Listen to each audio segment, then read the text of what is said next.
ناظرین کرام، تاریخ یہودیت کی تیسری قسط کے ساتھ آپ کی خدمت میں حاضر ہیں۔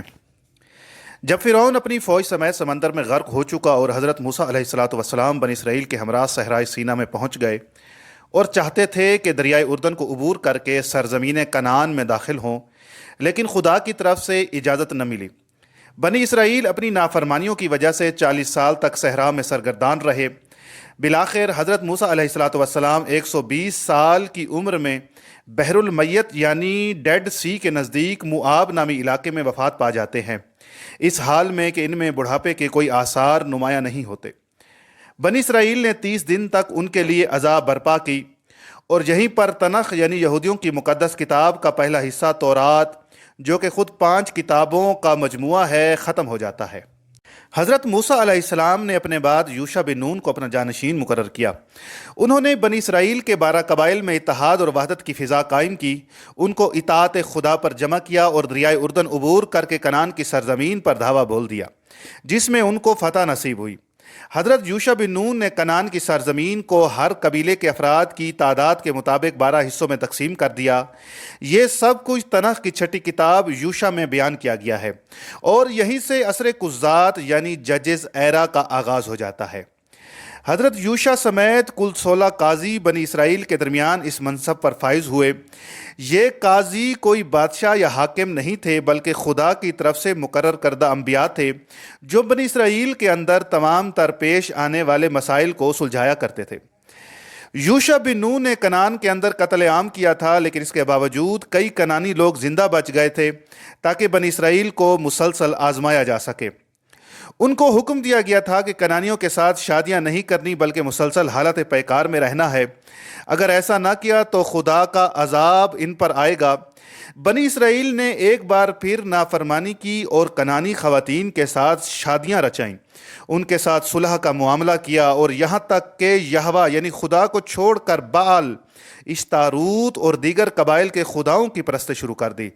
خدا نے سزا کے طور پر دشمنوں کو بنی اسرائیل پر مسلط کر دیا، اور جب بھی یہ لوگ توبہ کرتے تو ان کے لیے ایک قاضی مقرر کر دیا جاتا جو ان کو مشرکوں کی سرپرستی سے نجات دلاتا۔ سب سے آخری قاضی سیمیول نبی تھے، جن کی ولادت سے لے کر رحلت تک کی داستان سفر سیمیول میں بیان کی گئی ہے۔ عصر قضات تقریباً 200 سال پر مشتمل عرصہ رہا۔ جب بنی اسرائیل کی قدرت اور طاقت زوال پذیر ہوئی تو سیموئیل نبی نے کئی علاقوں کا سفر کر کے بنی اسرائیل کو متحد کیا، ان کے مشرکانہ عقائد کی اصلاح کی، اور حضرت موسیٰ علیہ السلام کے وعدوں کی یاد دہانی کروائی۔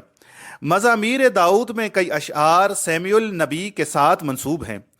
جب وہ بوڑھے ہو گئے تو اپنے 2 بیٹوں کو بطور قاضی انتخاب کیا، لیکن چونکہ وہ گمراہ ہو گئے تھے تو بنی اسرائیل نے ان کو قاضی ماننے سے انکار کر دیا، جبکہ دوسری طرف سے کنعانیوں کے ساتھ جھڑپیں جنگ میں بدلتی جا رہی تھی، جو کہ ایک قدرت مند بادشاہ کا تقاضا بڑھا رہی تھی۔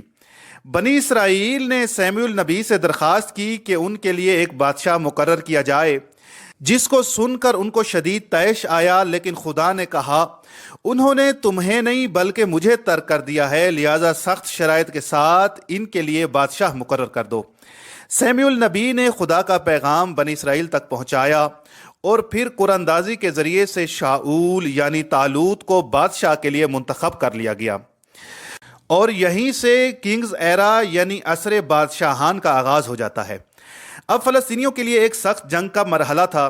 سیموئیل نبی نے کچھ جوان شاؤل کے ہمراہ جلیات یعنی جالوت سے لڑنے کے لیے بھیج دیے، لیکن جنگ شروع ہونے سے پہلے ہی سیموئیل کو خدا کی طرف سے پیغام ملا کہ شاؤل گمراہ ہو چکا ہے اور اس کو بادشاہ بنانے سے خدا پشیمان ہے، اس لیے اس کی جگہ داؤد کو بادشاہ مقرر کیا جائے۔ سیموئیل قربانی کے بہانے لشکر سے جدا ہو گئے اور دوبارہ داؤد کو لے کر لشکر سے پیوست ہوئے۔ داؤد نے غلیل اور کنکر کے ذریعے سے جلیات یعنی جالوت کو قتل کر دیا، جس کے بعد اس کا لشکر فرار کر گیا۔ سیموئیل نے داؤد کو بادشاہ مقرر کر دیا، جو کہ شاؤل کے حسد کا باعث بنا۔ اس نے چند دفعہ داؤد کو قتل کرنے کی کوشش کی، لیکن خدا نے ہر دفعہ داؤد کی حفاظت کی۔ بالآخر فلسطینیوں کے ساتھ جنگ میں شاؤل کا محاصرہ ہو گیا، جس میں اس نے خودکشی کر لی۔ شاؤل کے مرنے کے بعد یہودا نامی قبیلے نے داؤد کو بادشاہ مانا، جس کی وجہ سے جبرون نامی علاقے میں 7.5 سال تک داؤد نے حکمرانی کی، جبکہ باقی بنی اسرائیل کے قبیلوں نے شاؤل کے بیٹے کے ساتھ بیعت کی۔ دونوں میں شدید جنگیں ہوئیں اور پھر فتح داؤد کو نصیب ہوئی، جس کے نتیجے میں تمام بنی اسرائیل کے قبیلوں نے داؤد کے ساتھ بیعت کر لی اور وہ پورے فلسطین کا بادشاہ بن گیا۔ داؤد ہر لڑائی میں صندوق عہد کو اپنے ساتھ رکھتا اور ہر معاملے میں ناتان نبی کے ساتھ مشورہ کیا کرتا تھا۔ داؤد کی چاہت یہ تھی کہ خدا کا معبد تعمیر کیا جائے اور صندوق عہد کو اس میں رکھا جائے، لیکن خدا نے متنبہ کیا اور آگاہ کیا کہ یہ ذمہ داری داؤد کے بیٹے سلیمان کو سونپی جائے گی۔ کتاب سیمیول کے مطابق داؤد کے بت شپع نامی خاتون سے نعوذ باللہ غیر مشروع روابط تھے، جو بعد میں شادی میں تبدیل ہوئے اور اس کا نتیجہ سلیمان کی شکل میں ظاہر ہوا۔ داؤد نے بنی اسرائیل پر 40 سال تک مقتدرانہ حکومت کی اور 1017 قبل مسیح میں اس دنیا کو الوداع کہا۔ صادوق کاہن اور ناتان نبی نے سلیمان کو داؤد کے جانشین کے طور پر بنی اسرائیل کا بادشاہ مقرر کیا۔ سلیمان نے اپنی حکومت کے چوتھے سال معبد مقدس یعنی ہیکل سلیمانی کی تعمیر کا کام شروع کر دیا، جو کہ 7 سال کے عرصے میں مکمل ہوا۔ اس کے بعد سے یہ معبد یہودیوں کے لیے قبلہ گاہ بن گیا، جو کہ تاریخ میں 2 مرتبہ مکمل طور پر نابود کیا جا چکا ہے، اور اب صہیونی طاقتیں تیسری مرتبہ اس ہیکل کو زندہ کرنا چاہتی ہیں۔ کتاب اول یعنی کتاب بادشاہان کے مطابق سلیمان خدا کے ساتھ کیے گئے وعدے کا وفادار نہ رہا۔ اس نے بت پرست خواتین کے ساتھ شادیاں کیں اور خود بھی نعوذ باللہ بت کو سجدہ کیا۔ سلیمان نے بھی 40 سال تک بنی اسرائیل پر مقتدرانہ حکومت کی، اگرچہ آخری کچھ وقت میں چند شورشوں اور بغاوتوں کا بھی اسے سامنا کرنا پڑا۔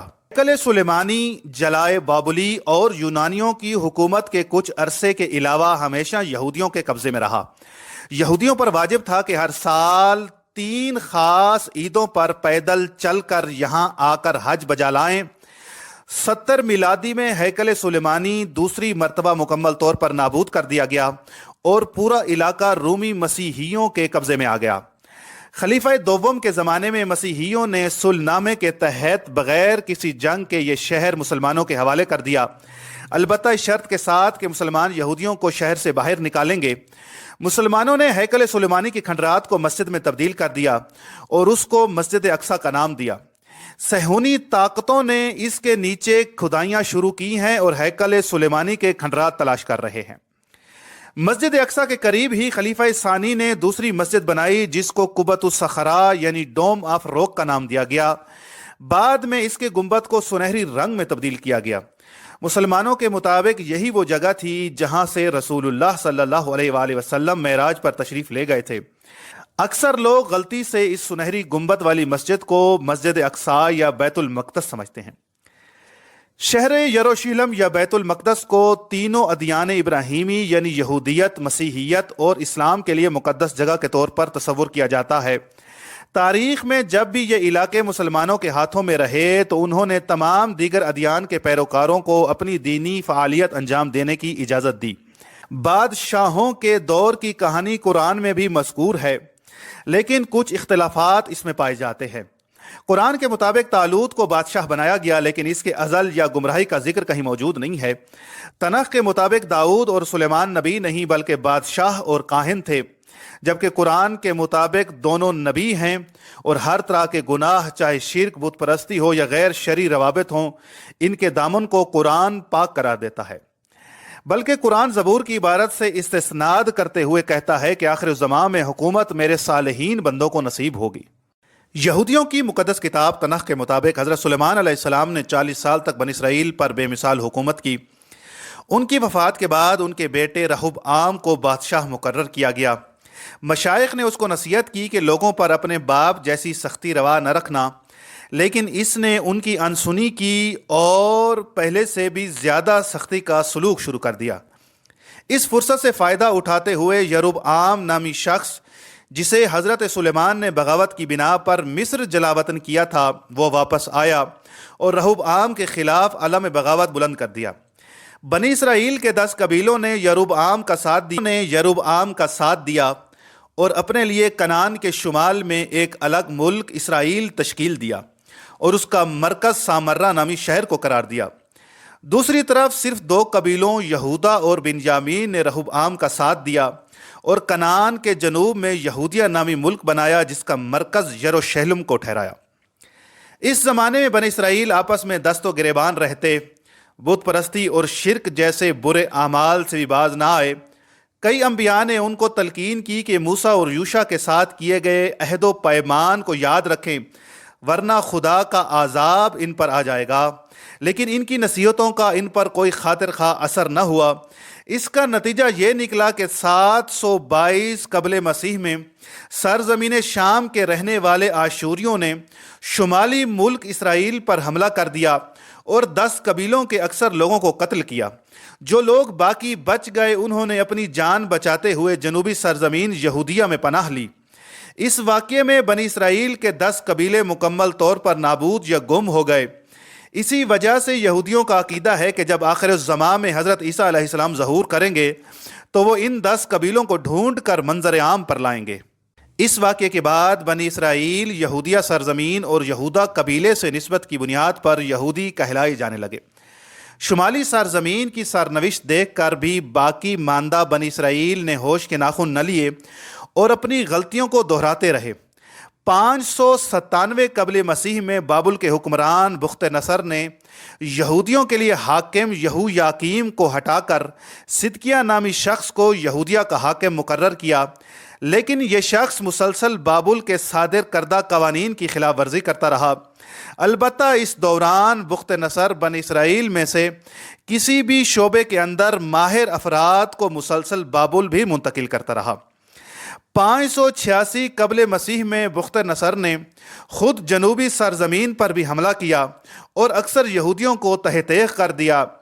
جو باقی رہ گئے ان کو بابل منتقل کر دیا، معبد سلیمانی کو مکمل طور پر نابود کیا، پورے شہر کو جلا کر خاکستر کر دیا، صدقیہ کو اس کی اولاد سمیت موت کے گھاٹ اتار دیا۔